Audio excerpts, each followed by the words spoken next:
Benarkah timnas Indonesia kini sudah terlalu superior untuk level Asia Tenggara? Pertanyaan ini mungkin terdengar berlebihan.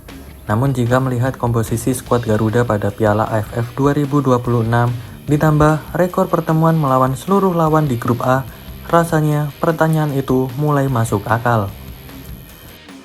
Bayangkan saja, dari 26 pemain yang dipanggil oleh pelatih John Hartman, 13 diantaranya berasal hanya dari 2 klub, yaitu Persib Bandung dan Persija Jakarta.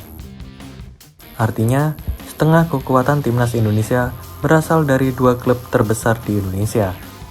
Belum lagi jika melihat rekor Garuda menghadapi Kamboja, Timor Leste, Vietnam, dan juga Singapura. Statistiknya benar-benar membuat lawan berpikir 2 kali.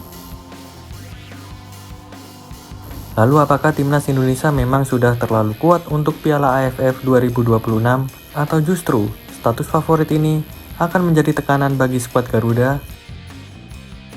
Hal pertama yang langsung mencuri perhatian setelah skuad Garuda diumumkan yaitu komposisi pemainnya. Dari total 26 pemain, 13 pemain berasal dari Persib Bandung dan Persija Jakarta. Persib menjadi penyumbang terbanyak dengan 7 pemain. Mereka diantaranya adalah Sandy Walsh, Ragnar Uratmangun, Beckham Putra, Eliano Renders, Sadil Ramdhani, Tom Hai, dan Mark Klok. Sementara rival abadinya Persija Jakarta menyumbang 6 pemain diantaranya Nadeo Argawinata, Jordi Amat, Rizky Ridho, Doni Tripamungkas, Sein Patinama, dan Raihan Hanan. Kalau dipikir-pikir ini bukan angka kecil. Artinya 50% skuad timnas Indonesia berasal dari 2 klub saja. Hal ini tentu memiliki keuntungan besar, karena para pemain tersebut sudah sangat mengenal karakter permainan satu sama lain. Mereka sudah terbiasa berlatih bersama, sudah memahami pola pergerakan rekan setimnya, dan chemistry seperti ini sangat sulit dibangun hanya dalam waktu singkat di tim nasional. Tidak heran apabila banyak yang menilai Persib dan Persija kini menjadi tulang punggung utama timnas Indonesia. Yang menarik lagi, John Hartman bahkan bisa membentuk satu starting 11 hanya dari gabungan pemain Persib dan Persija. Di bawah mister gawang ada Nadeo Argawinata.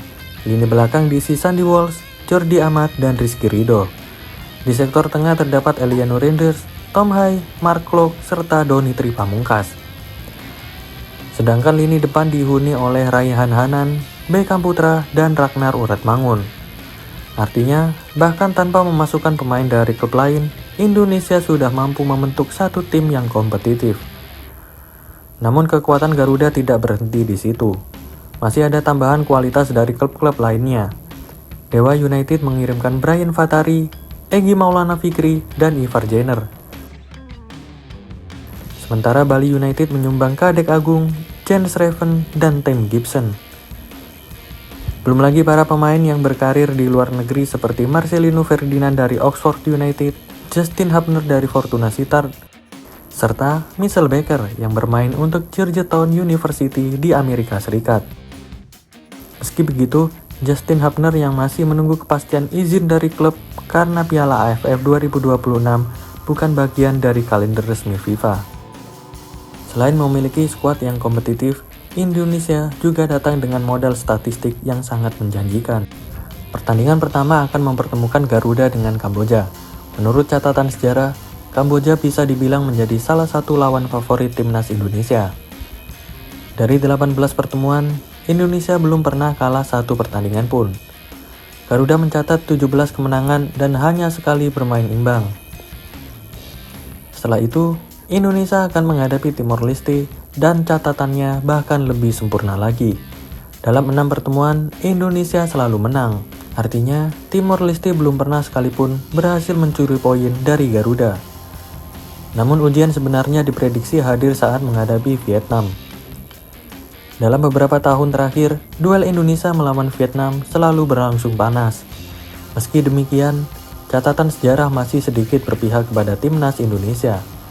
Dari 31 pertandingan, Indonesia meraih 11 kemenangan, 11 hasil imbang, dan 9 kali kalah. Sementara lawan terakhir di fase grup adalah Singapura, rival klasik yang sudah berkali-kali menghadirkan pertandingan penuh gengsi. Kedua negara sudah bertemu sebanyak 59 kali. Indonesia berhasil memenangkan 30 pertandingan, sedangkan Singapura berhasil meraih kemenangan sebanyak 19, dan 10 laga lainnya berakhir imbang. Kalau melihat angka-angka tersebut, tidak heran apabila banyak yang mulai menjagokan timnas Indonesia menjadi favorit juara di grup A. Meski statistik terlihat berpihak kepada skuad Garuda, John Herdman tetap bersikap tenang. Pelatih asal Inggris itu mengingatkan anak asuhnya agar tidak terlena dengan catatan masa lalu.